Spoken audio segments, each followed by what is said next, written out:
Magandang buhay, mga kasimbahay. Panibagong araw na naman upang tayo ay magnilay. Samahan ninyo ako, ating pakinggan ang Ebanghelyo sa araw na ito.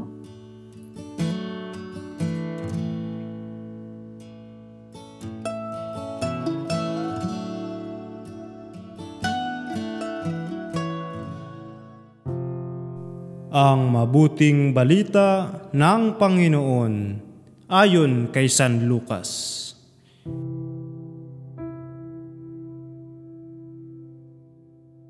Noong panahong iyon, nang tumingin si Jesus, nakita niya ang mayayamang naghuhulog ng kanilang kaloob sa lalagyan nito sa templo. Nakita rin niya ang isang dukhang babaeng balo na naghulog ng 2 kusing. Ang wika ni Jesus, "Sinasabi ko sa inyo, ang dukhang balong iyon ay naghulog ng higit kaysa kanilang lahat, sapagkat bahagi lang ng dina nila kailangan ang kanilang ipinagkaloob. Ngunit ibinigay ng balong iyon na dukhang-dukha ang buo niyang ikabubuhay." Ang mabuting balita ng Panginoon. Pagsasadiwa.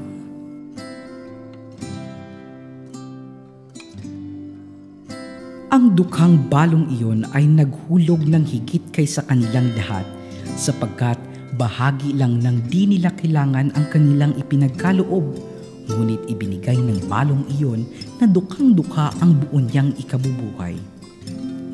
Ano ang mahalaga sa pagbibigay?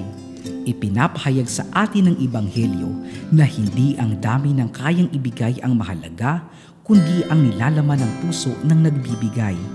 Ang puso ba ay may pag-ibig sa kanyang pagbibigay?